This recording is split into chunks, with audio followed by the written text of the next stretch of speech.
Olá, bom dia a todos. Mais um podcast aqui da RSJ Advocacia. Advocacia sempre na labuta, sempre correndo atrás, aquela advocacia na prática.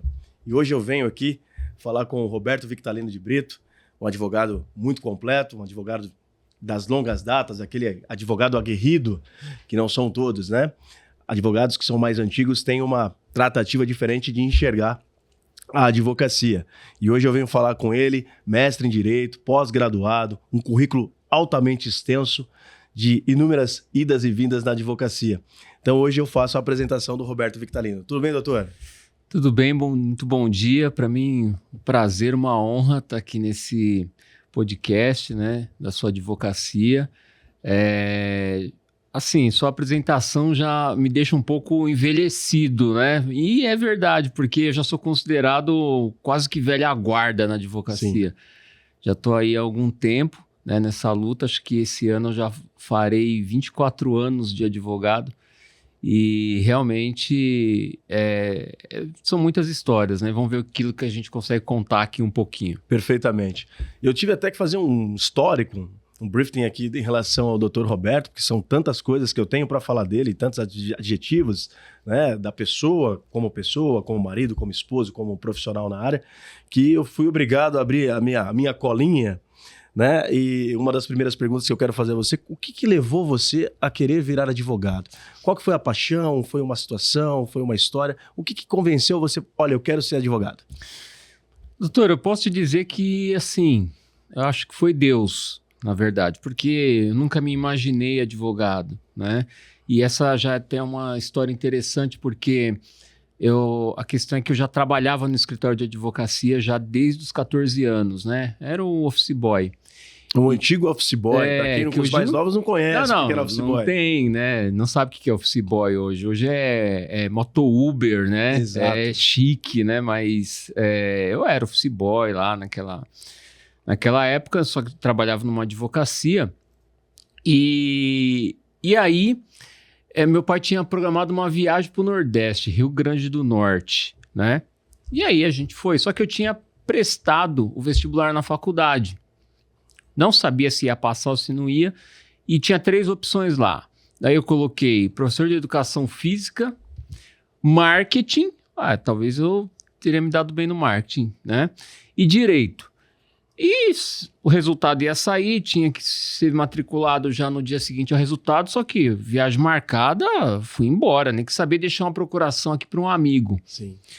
E aí fui para o Nordeste e tal. Saiu o resultado, eu tinha sido aprovado no vestibular, que hoje quase nem tem mais vestibular, né? São tantas faculdades. Né? Exatamente. Fui aprovado no vestibular e esse cara tentou me ligar, só que não tinha celular na época. Ele deu o telefone do hotel e ele ligou pro hotel lá e eu nem aí, Nordeste, praia e tal, nem quis saber muito disso. E aí quando eu voltei, aí eu perguntei, e aí, como é que foi? Você me matriculou? Em que você me matriculou? Você passou, eu te matriculei em Direito. Eu tentei te falar, mas eu falei, por que você escolheu Direito, cara? Porque você trabalha no escritório de advocacia. Sim. Então eu acho que você deve fazer o curso de Direito. E aí eu entrei. Então foi basicamente uma situação que Deus colocou isso na sua vida. Não foi uma situação não tinha programado, não tinha programado nada, né? E isso aconteceu, só que assim, doutor, eu não paro nada do que eu começo. Então, se eu comecei alguma coisa, eu vou até o fim. E sou assim, desse jeito, até para assistir um filme. E esse pragmatismo tem muito a ver com a advocacia, né? Em geral. Não pode desistir, se você né? não for uma pessoa insistente naquilo que faz, você não consegue resultados. Resiliência, né? E eu sou assim até em filmes, porque se eu começo a assistir um filme, ele pode ser uma porcaria, pode ser ruim. Eu vou até o fim, né? Eu não desisto. E na advocacia é isso, né? Porque a advocacia, às vezes, e é que tá, tem muita gente que não tem perfil para ser advogado, porque não é resiliente. Você tem que insistir, né? Muitas vezes você está diante de um problema que a solução é difícil, que às vezes nem tem solução, você vai ter que criar no caminho do processo, e você vai ter que recorrer, você vai ter que falar com o juiz, você vai ter que insistir com alguma coisa, numa perícia, alguma coisa assim. O processo ele é muito complexo, né? Se determina inúmeras aplicações do direito para que você consiga um resultado mais específico, e a resiliência ela é muito importante na parte do direito, porque é importante você ter condição de insistir para conseguir um resultado, é mais ou menos isso? É assim, né? No direito, né? Nessa nossa profissão, nada é fácil. Aliás, assim, qualquer profissão, nada é fácil. Só que, na maioria das profissões, você depende de você mesmo, né? Então, você não depende dos outros. Sim. A nossa profissão não, porque a gente se dedica, a gente prepara, a gente protocola, a gente faz o requerimento, só que é o seguinte, é um juiz que vai decidir, né? É um outro pensamento. É uma outra pessoa que teve outra vida, entendeu? Então, eu costumo... assim, um problema que a gente tem enfrentado em algumas situações. Hoje nós temos uma gama de juízes muito novos, né? Muito, assim, recém-formados, faz o curso lá da magistratura, passa, né? Faz o curso e começa a receber os processos. Só que assim, eu fico imaginando, né? Às vezes você lida com um divórcio de um casal que tem filho, que tem um monte de problema. Quem é casado sabe quantos problemas envolve uma vida matrimonial.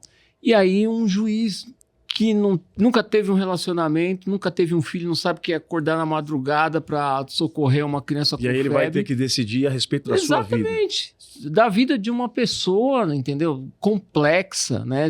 E por isso que eu falo, tudo precisa ter experiência. E a advocacia também. Fazendo um adendo nisso que o doutor está dizendo, e aí o doutor, então, ingressou na advocacia, na faculdade em questão, e já trabalhava no escritório.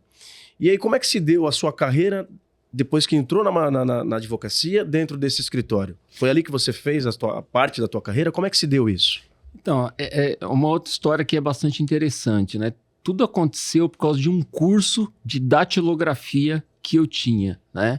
Então, minha mãe, em determinado momento, resolveu me matricular num curso de datilografia. Curso de datilografia, para os mais novos que não conhecem, não tem essa...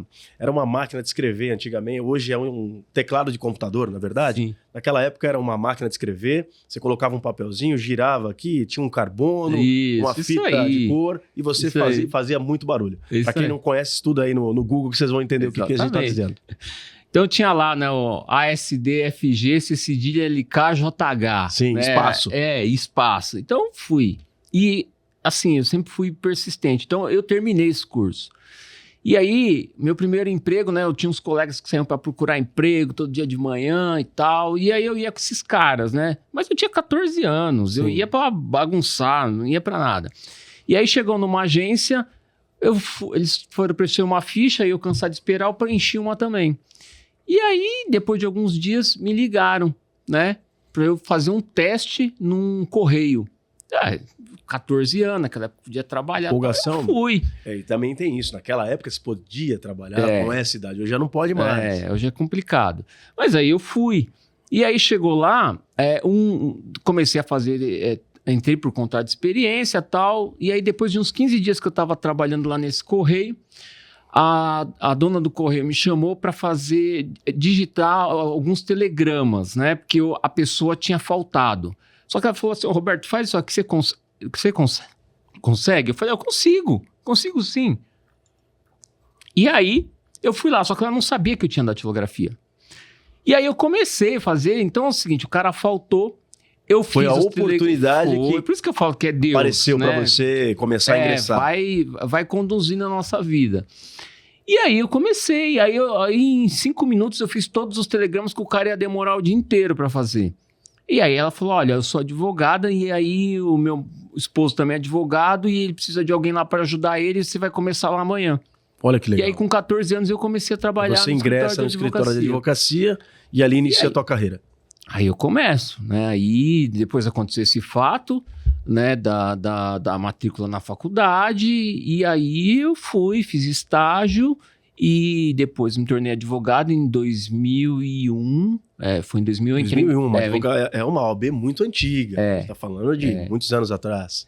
Porque... Ainda que o direito era complexo para se fazer, até por conta do custo da faculdade. Sim. Não era que nem hoje, uma banalização de faculdades, infelizmente, que aconteceram. Sim. Né? Inclusive, minha mãe teve que me emancipar para eu me matrikular, porque eu entrei com 17 anos na faculdade. Então você já era um prodígio na época? Não era prodígio. Anos era uma pessoa já diferenciada. Não, essa não é isso, né? Mas eu entrei quase com 30, só para avisar. Mas aí eu fui, e aí eu fiz os 5 anos lá, passei, aí também teve o exame de ordem, aí eu passei no primeiro exame de ordem. Então você era já diferenciado, Não. porque passar no exame de ordem é difícil. Não é fácil. Muitas pessoas que fazem o vestibular e prestam para direito acabam deixando o curso de 5 anos ali jogado fora porque não tem condição de se passar, porque é uma prova muito difícil. Para quem nunca fez, dá uma analisada, é bem difícil. Eu já fiz, já passei, fui agraciado com essa aprovação, mas é bem complexa. Não, o doutor, então, passou de primeira. Passei na primeira, não fiz cursinho, né? Na primeira fase fui direto, e aí na segunda fiz cursinho, mas passei na primeira vez que eu prestei, né? Naquela época eram 100 questões, só tinha uma oportunidade, se zerasse, você não ia para a segunda fase. Não tinha repescagem, hoje tem umas molezas. Hoje tem. Hoje se passar na primeira fase... são só 80, né? São só 80 questões, tem direito de ir para repescagem, pedir ajuda dos universitários. Hoje eles tentaram fazer de uma forma que facilitasse, mas ainda assim é muito difícil, brincadeiras à parte. Parece que nesse último exame houve uma reprovação de mais de 90% dos candidatos. Então, não é fácil. E o doutor fala isso com prioridade porque também é professor universitário, não é isso? Há uns 8 anos, mais ou menos, né? Tive essa oportunidade de me convidar para dar aula. E aí eu dei aula de direito, né? Dei aula de direito de trabalho, direito coletivo de trabalho. Também já dei de economia e macroeconomia, processo civil, né? Me conta um pouco dessa sua história na carreira acadêmica, como é que se deu isso, a sua formação depois para que pudesse alcançar os bancos acadêmicos, como é que aconteceu essa situação na sua vida? O que eu fiz aí foi o seguinte, né? Assim, não é que a gente gosta de estudar, né? É a mesma coisa, não é que a gente gosta de trabalhar. A gente precisa... E aí a gente colhe resultados disso, né? Então eu fiz a faculdade, depois eu fui fazer uma especialização, né, uma pós-graduação em Direito do Trabalho e Processo do Trabalho, e depois eu fui fazer uma de Direito Constitucional. E quando eu fui fazer o diretor dessa faculdade, né, de Direito Constitucional, ele tinha sido convidado para ser o coordenador de um curso de Direito numa faculdade. E aí ele me convidou, né, para poder fazer parte do quadro de professores. E aí eu fui. E aí, né, algumas coisas vão acontecendo, né? Depois que eu estava algum tempo, aí eu fui convidado para ser, né, prestar uma avaliação, fazer um curso para ser avaliador do MEC, para avaliar novas faculdades. Então, já se demonstrava a sua competência naquela área da docência por conta de tudo que você já tinha adquirido de bagagem. E aí eu fui, né, me tornei, né, avaliador do MEC, sou avaliador do MEC hoje, né, para novos cursos de Direito. E assim, aí comecei também a escrever livros e tal, né, então... O doutor também tem livros publicados? Tem. Em que tipo de área? Áreas do direito, né? Perfeito. Tem alguns livros publicados na área de direito. Porque assim, que eu penso, né? Não sei se é porque também é uma visão de professor.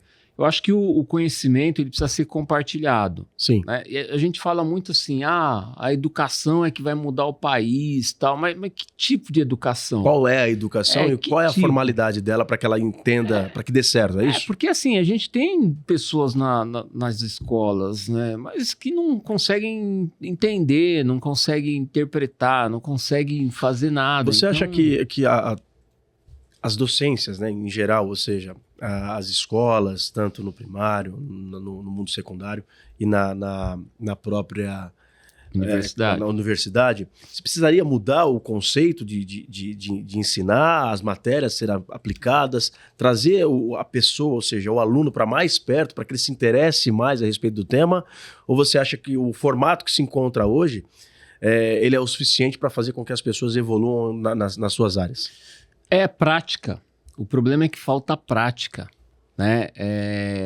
Você não adianta formar se o aluno não tiver a prática, não tiver experiência. Eu acho que tudo na vida depende da experiência. Eu acho que é isso que muda, né? E hoje o ensino não tem isso, né? A gente vê os ensinos técnicos. Por que eles são já melhores? justamente por causa disso. Ele né? ensina o ofício, a profissão. Sim, tem que... Não fica uma coisa muito abrangente. Não adianta. Hoje o jovem ele sai da escola, né? Com 18 anos, ele vai começar a aprender alguma coisa com 18 anos, já tá tarde, com 19. Fazendo um adendo a isso que o doutor está me dizendo, então, o doutor também teve participação na OAB da sua região à época. Foi isso? Sim, eu sempre, né, desde o começo eu procurei participar das comissões da OAB, né? Justamente por causa disso, porque eu acho que a advocacia, ela pode dar muito fruto, A advocacia é uma profissão diferenciada, né? O senhor sabe que é a única profissão que é mencionada na Constituição Federal, né? A advocacia, ela é fundamental, né? A advocacia, a democracia, ela cresce, ela surge junto com a advocacia. Então, a advocacia tem papel fundamental em tudo.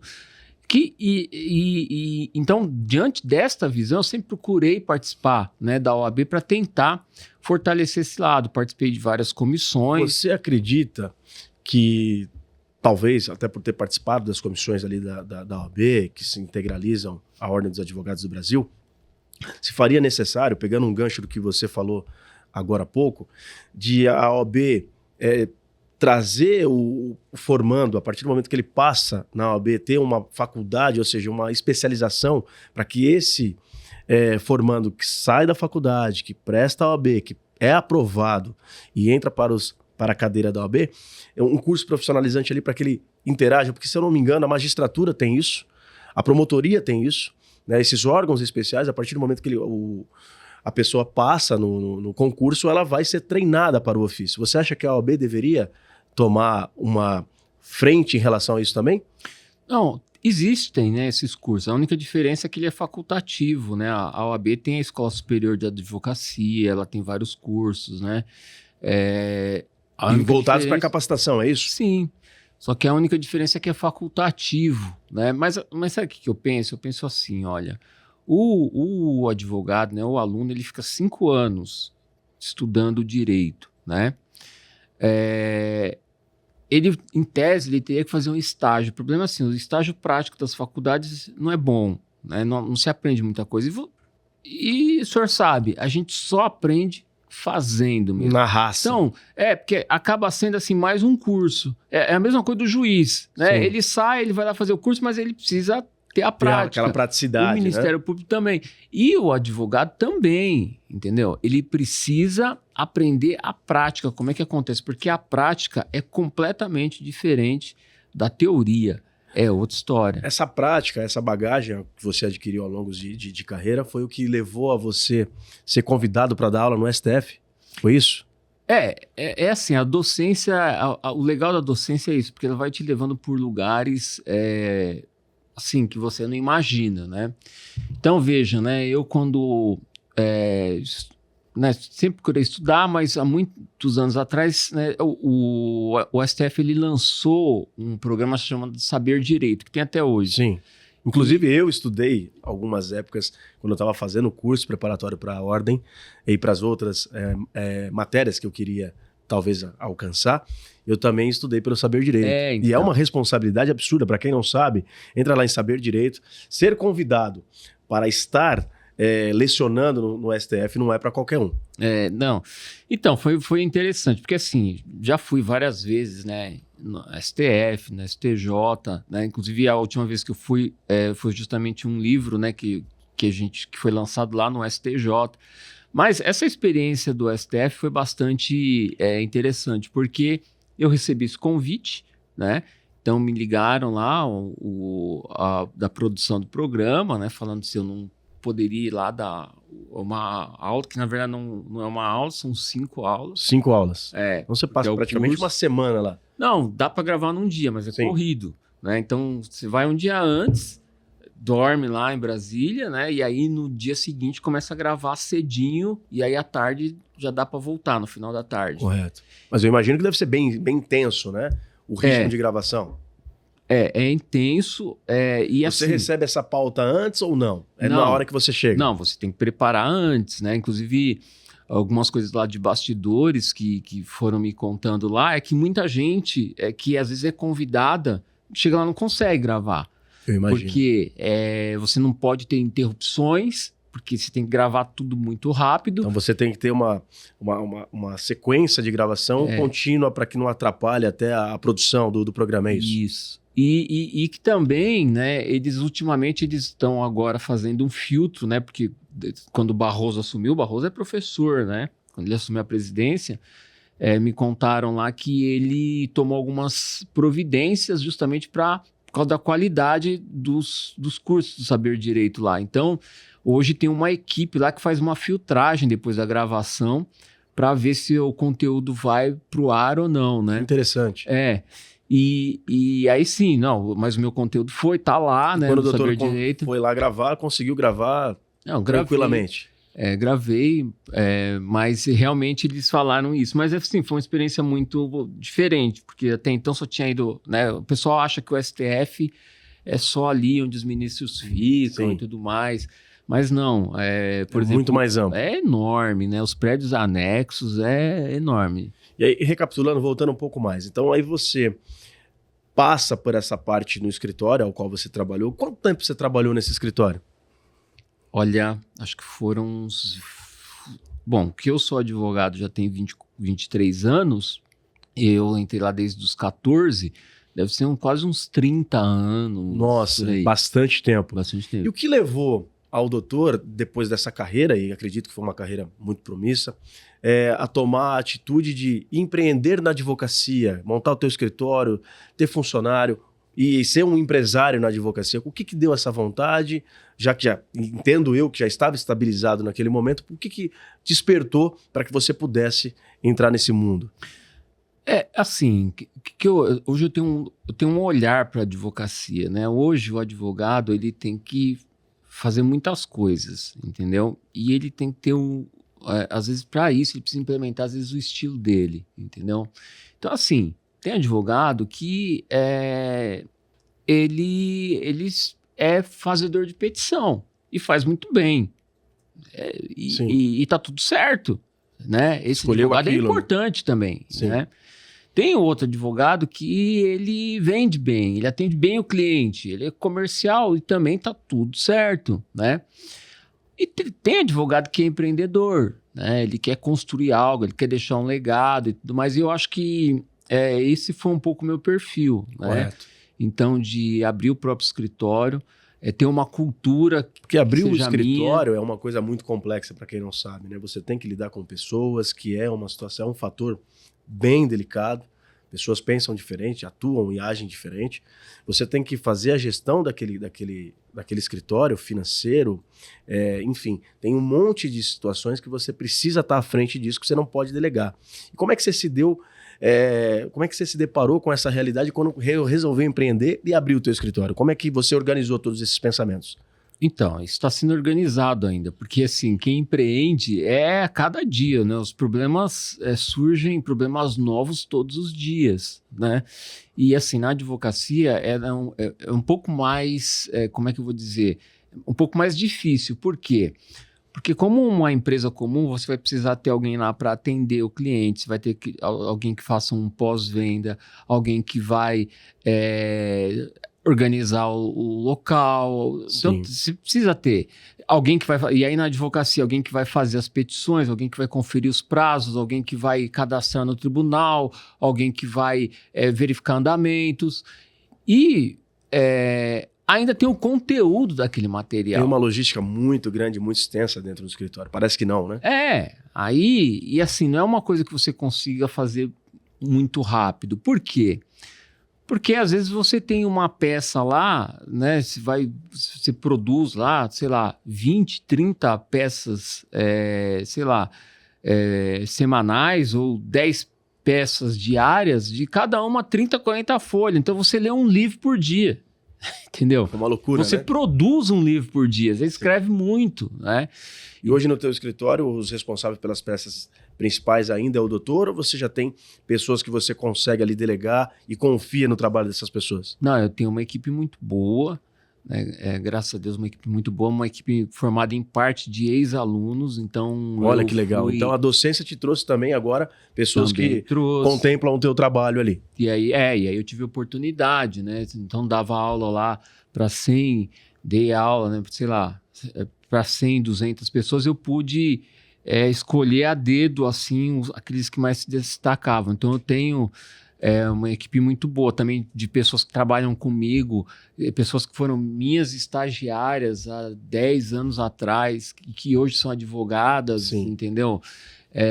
Então eu tenho uma equipe muito boa. Ainda falando de escritório, como é que estão as novas ferramentas de IA, de tecnologia? Como é que elas estão se interagindo dentro do escritório? Não sei se o doutor já trouxe isso para dentro do seu escritório. Como é que está se dando essas ferramentas? Então, é assim, né? Como eu estava te dizendo, eu tenho uma equipe muito boa, né?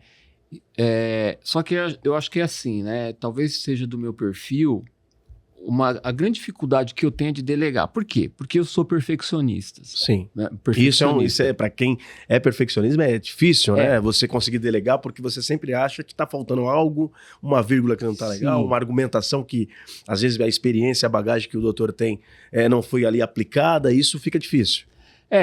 Então assim, eu faço revisão de tudo, né? Embora eu confie no pessoal lá, mas assim, em regra, eu faço revisão de tudo aquilo que não foi feito por mim. Então, por exemplo, né,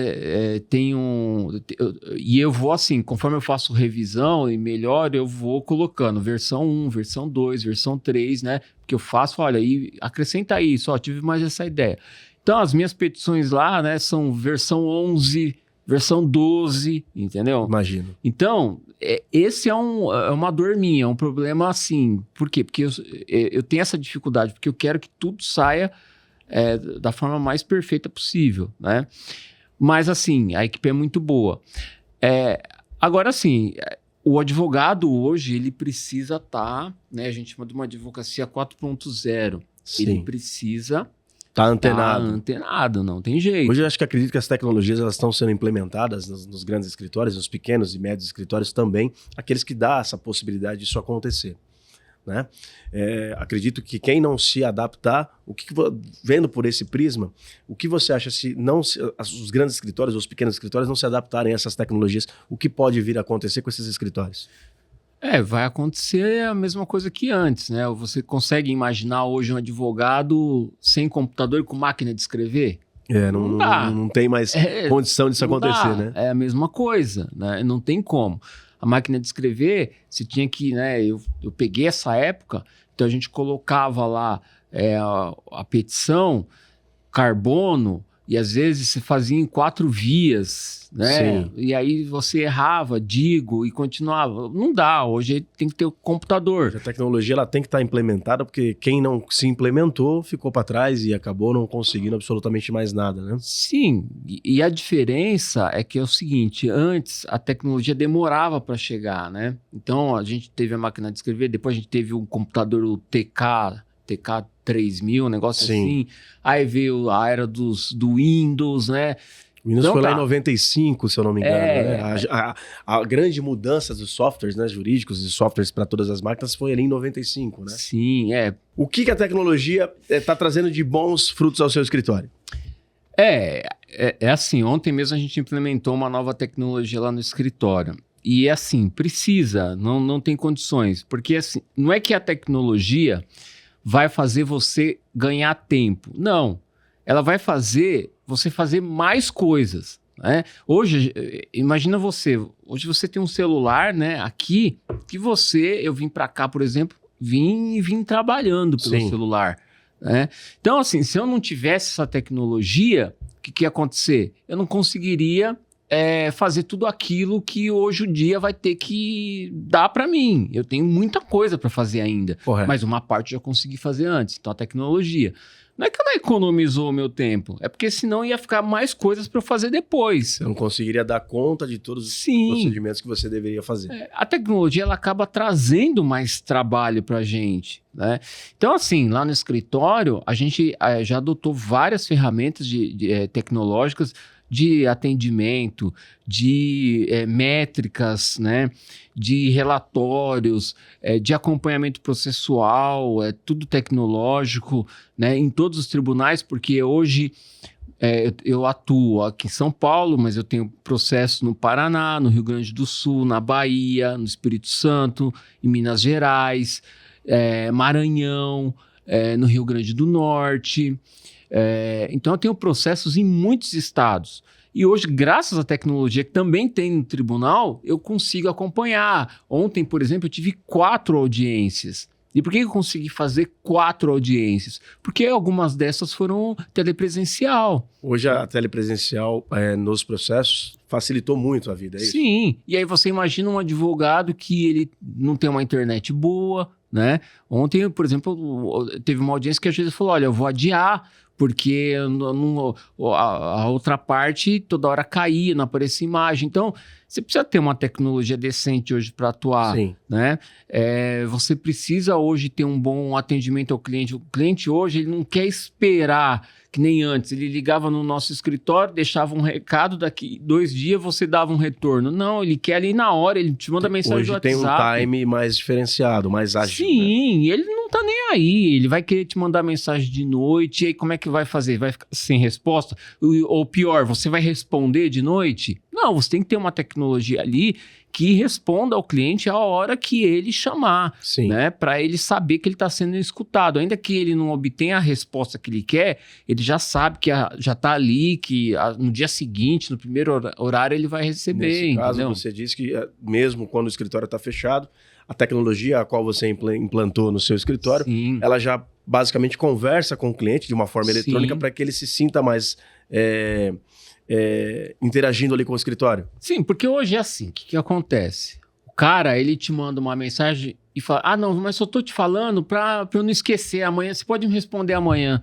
Só que é o seguinte, a partir do momento que ele te mandou a mensagem, você já te tirou do teu descanso, que você trabalhou lá 10, 12 horas por dia, 15 horas, 16 horas por dia, porque a gente trabalha pra caramba, né? E aí, a hora que você vai dormir, seu celular tá lá apitando e tal.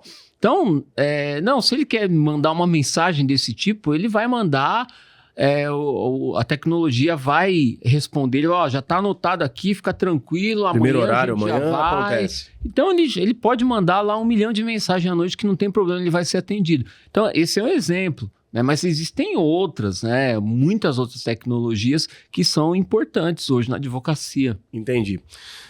Trazendo um pouco para o seu nicho de trabalho. Lá no escritório, o que mais você atende? Qual é a sua atuação mais pragmática no escritório? O que mais você consegue ali atuar? Então, eu tenho um problema, né?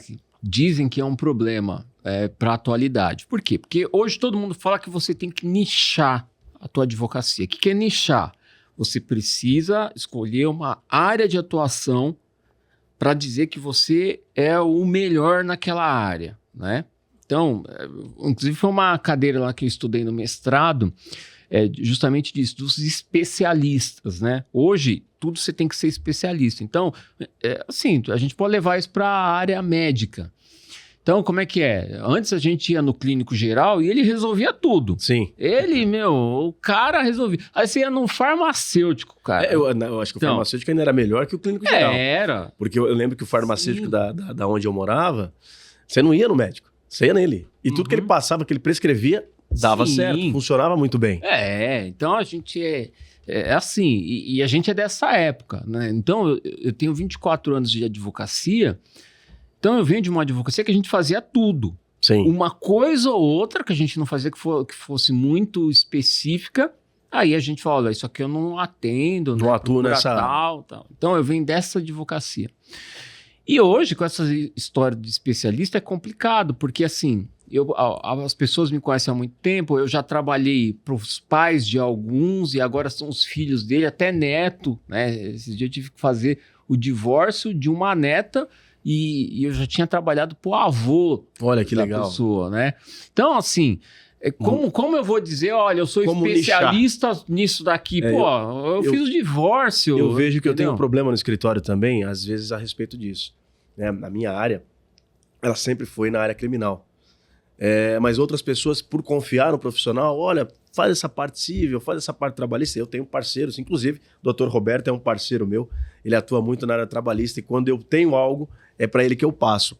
Então é isso que o doutor falou, é verdade. Às vezes a gente tem uma certa trava em falar, meu nicho é esse. Porque pessoas te procuram, né, para atuar em outras instâncias ali da advocacia. E assim, olha, eu sempre falo isso para os alunos, né? O advogado, ele tem um papel especial e diferenciado. Ele tem que ser a pessoa de confiança da outra para que a outra possa tomar uma decisão. Sim. E decisão em qualquer coisa.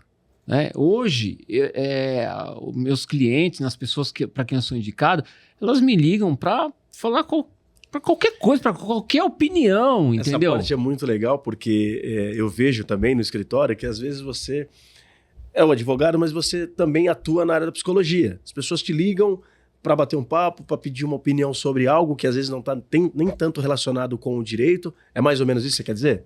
A gente vira uma espécie não só de conselheiro, mas confessionário. O escritório é um confessionário, porque as pessoas vão até nós e elas querem a nossa opinião, nosso parecer para qualquer coisa.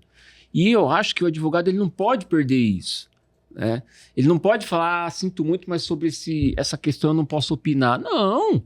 Vai atrás, aprende, estuda, vê qual que é a dor do cliente. Eu, pelo menos, faço esse tipo de advocacia. Sim. Tanto que o meu lema lá no escritório é uma advocacia, não é uma advocacia trabalhista, não é uma advocacia bancária, é uma advocacia de soluções. Sim. Eu vou, de qualquer jeito, eu vou dar uma solução. Vai fazer com que aconteça com exatamente. aquilo que o cliente busca. Então, de tudo, né? Você falou do confessionário, aí eu lembrei. Eu advogo muito para... Isso, é exatamente o que eu ia perguntar agora, aproveitando esse gancho do confessionário. Você atua muito na área para advocacia, para igrejas, né, nesse cenário. E é uma advocacia que não é tão muito divulgada. Essa parte é importante você esclarecer para o nosso público, porque até eu sou curioso, porque eu nunca atuei para padre, eu só fui para a igreja para me confessar. Como me confessei umas 3, 4 vezes, acho que ficou muito ruim e eu não fui mais. É difícil. Tomou uma penitência muito forte, grande, muito pesada. Reza lá 20 terças, eu falei, não dá, muita coisa, não tenho tempo, não voltei mais. Me conta aí um pouco mais a respeito desse mundo dos cleros. Então, por exemplo, ontem, ligou para mim uma religiosa, né, uma freira, falando, olha, a irmã tá nas últimas. E da última vez que uma irmã morreu, a gente ficou com muita dificuldade para poder fazer o enterro e liberar o corpo. Por quê? Porque ela é italiana, ela não tem família, ela está na congregação faz 40 anos e não queriam liberar o corpo porque não tinha um familiar para liberar. Né? Fazer o reconhecimento, então, aquela situação toda. Então aí fui atrás da solução, hoje estava vindo para cá, mandei para ela a solução, né? Conversei com os amigos e tudo mais, e resolvi o problema. Então, assim, realmente, hoje eu faço essa advocacia, né, para muitos padres, para dioceses e congregações religiosas.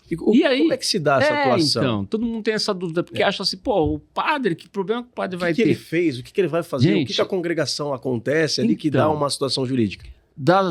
As mais inusitadas possíveis. Por exemplo,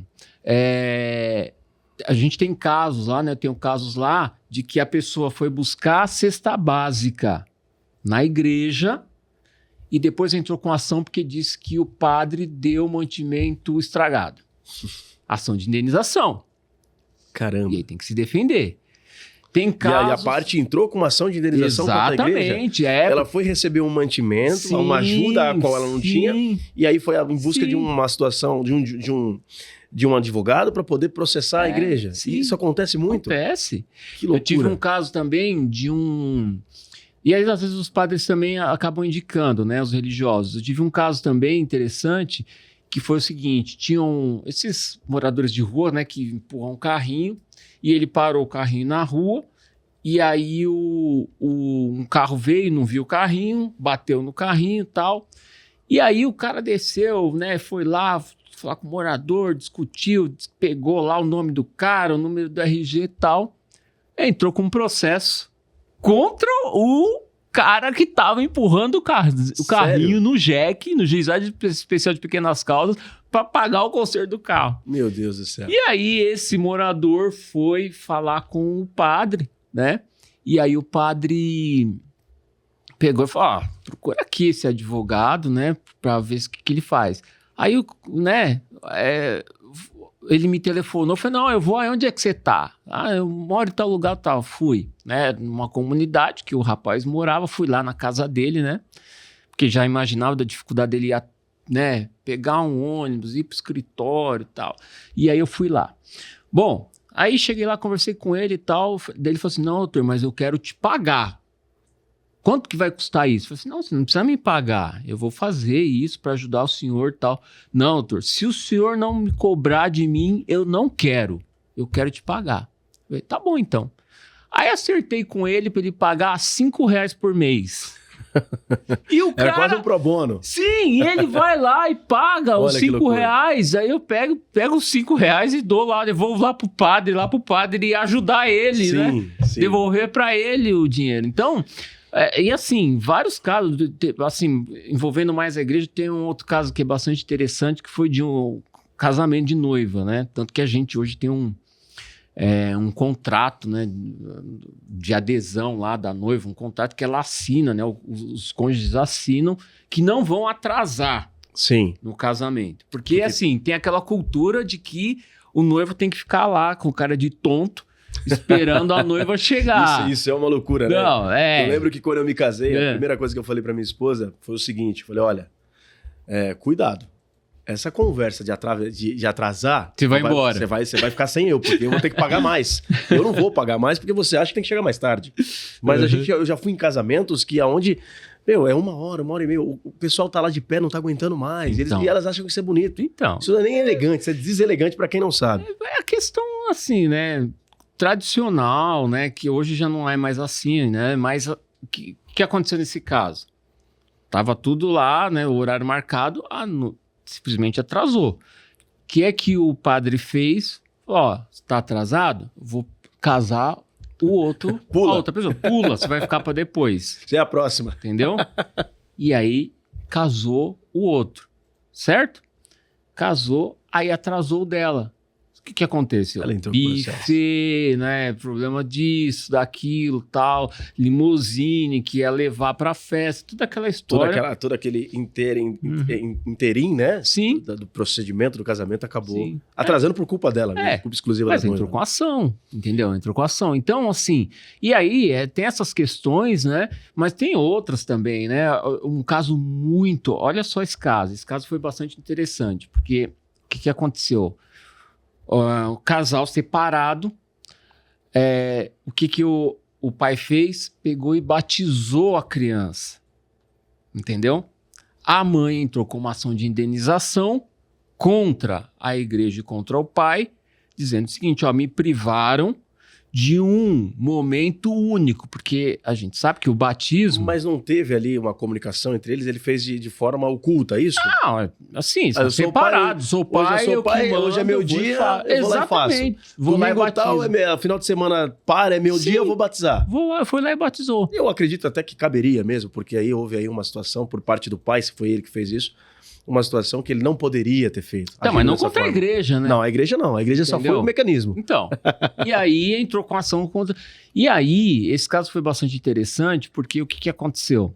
O padre eles entraram com ação contra o padre, contra a igreja, né? Que a gente fala de diocese, né? Mitra diocesana, e também contra o pai. E a mãe falou o seguinte, olha, o batismo é único. Não dá para refazer ou tem uma tirar... situação religiosa ali, né? Não é uma situação jurídica, mas tem a situação toda religiosa que tem um procedimento, é isso? Não dá para voltar atrás. Sim. Né? E ela entrou com essa ação. E aí a gente fez a defesa, claro, né? Levei o padre, inclusive, eu gosto de levar os padres nas audiências, né? Porque se eu começar a contar a história de padre, tem um monte, mas... as histórias é importante, é gostoso a gente entender, porque a quem não sabe como é que se movimenta... Olha que loucura.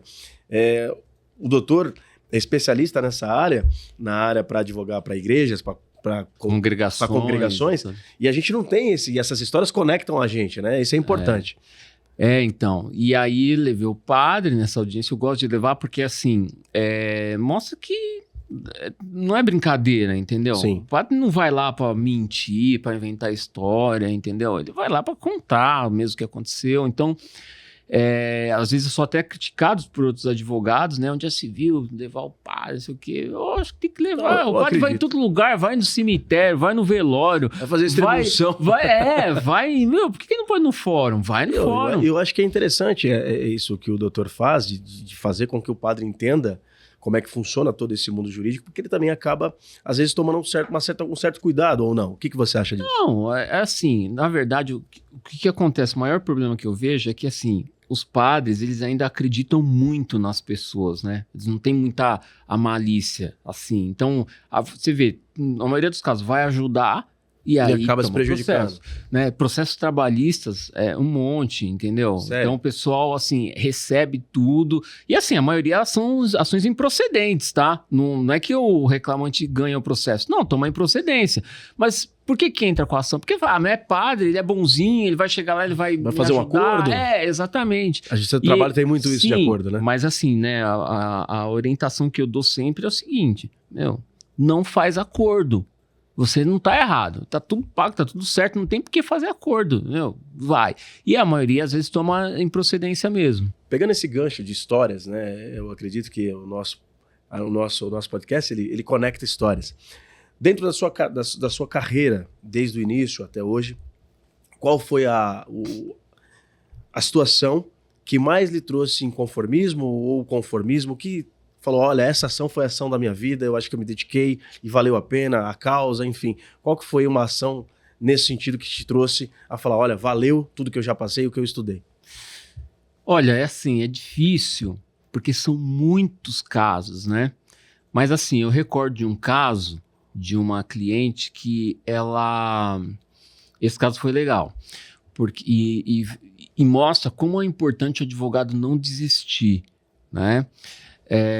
Neste caso, né, dessa cliente, ela de repente estava em casa e começou a sentir uma dor abdominal.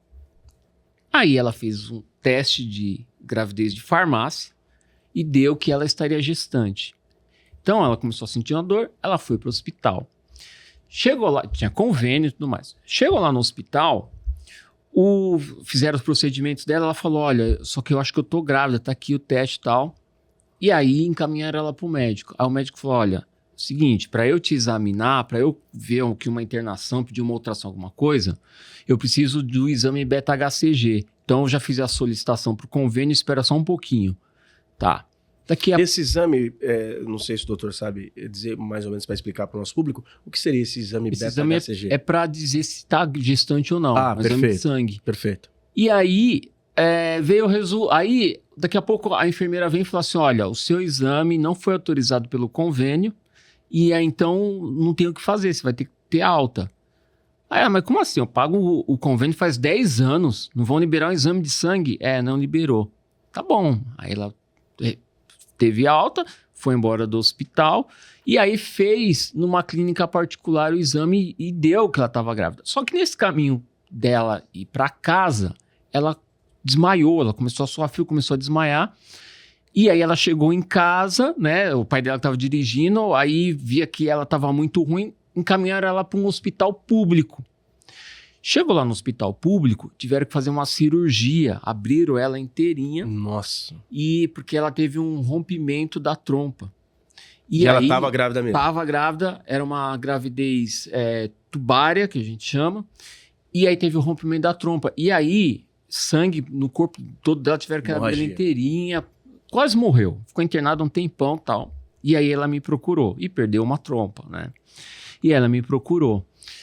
E aí, falei, olha, não, vamos entrar com ação, porque para mim, omissão do médico, tinha que ter te socorrido de qualquer forma. Independente se o convênio tinha autorizado ou não.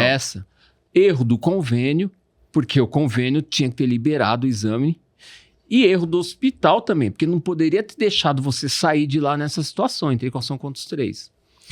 E aí, teve uma perícia, e o perito disse o seguinte, não tinha como o médico adivinhar que ela estava com uma gestação tubária. Esse perito foi o que foi contratado pela parte? Não, ou um perito judicial. Judicial, Correto. né? Ela não tinha condições de financiar um assistente técnico.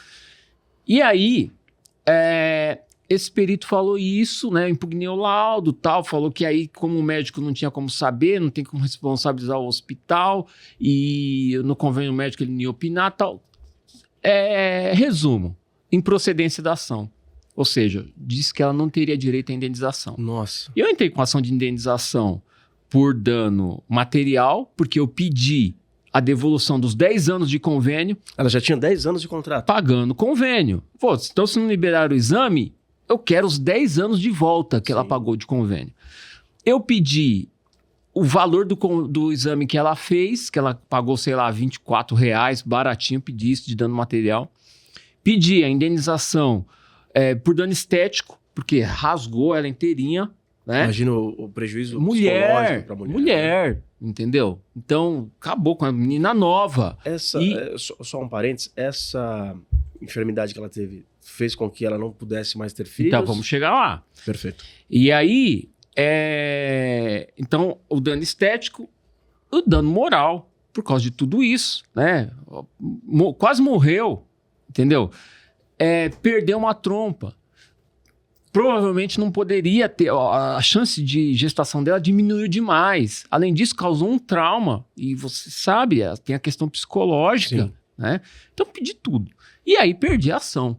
E aí, né, o problema do advogado é esse, a hora que vai dar a notícia pro cliente. É muito né? bom quando você ganha. Uma maravilha. Eu que advogo muito na área criminal, você pode absolver 20 vezes a mesma pessoa.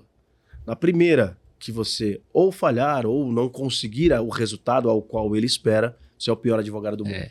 Na maioria das vezes, não são todos. Não, e imagina nesse caso, ela era uma liderança ali no local dela, todo mundo conhecia, todo mundo ficou sabendo, os pais dela moravam no bairro há mais de 30 anos, então todo mundo sabia que ela teve psicológico isso. muito grande. Porque é assim, né? Quando envolve criança, envolve filho, envolve gestação, o negócio toma uma proporção bem maior.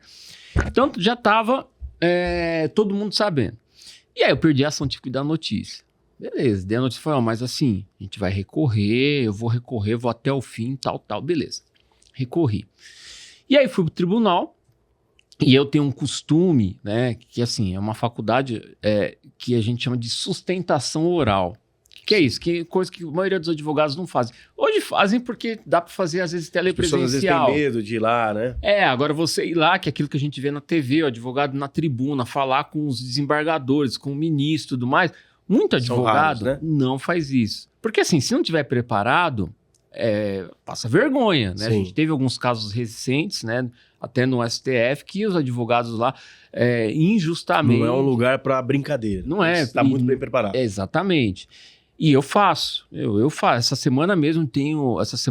A próxima semana, que já é sexta, né? Eu tenho 2, né? No Tribunal de Justiça. Faço e vou. E aí eu fui fazer essa sustentação oral no caso dela. Marcou a data de julgamento, eu fui lá. E aí, já tinha apresentado memoriais e tudo mais. E aí fui lá falar, né? Fazer a exposição. E aí quando a relatora deu o voto dela, e foi desfavorável o voto dela. Falou assim, não, vai manter e tal. E aí, depois da minha sustentação, o desembargador revisor pediu vistas do processo. Ou seja, ele falou assim, olha, diante da manifestação aí, eu quero estudar mais esse processo, porque não vi por essas coisas, então pediu vista. Então eu falei, ótimo, porque eu já tinha tomado um pau aqui, né? Sim, já tinha tomado uma improcedência. E agora tem 2 para verificar. E aí foi. E aí, legal. Terminei e tal, ia marcar uma outra data de julgamento, saí do tribunal, né?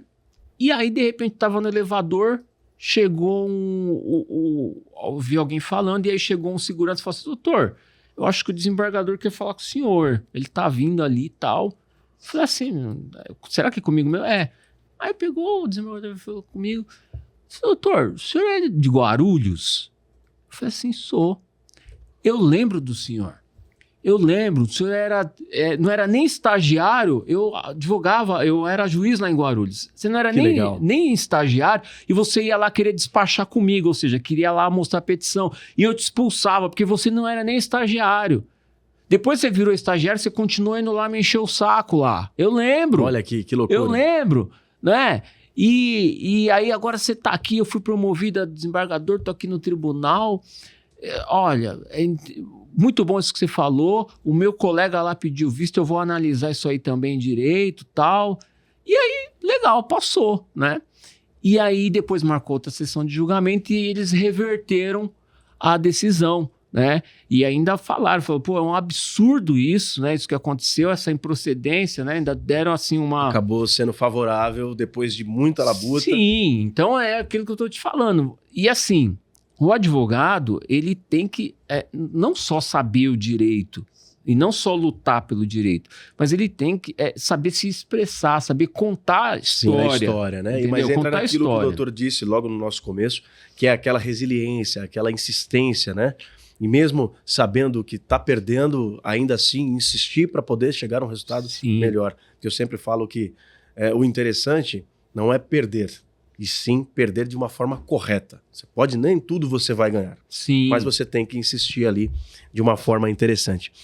Doutor Roberto, nós estamos chegando ao nosso final do nosso podcast.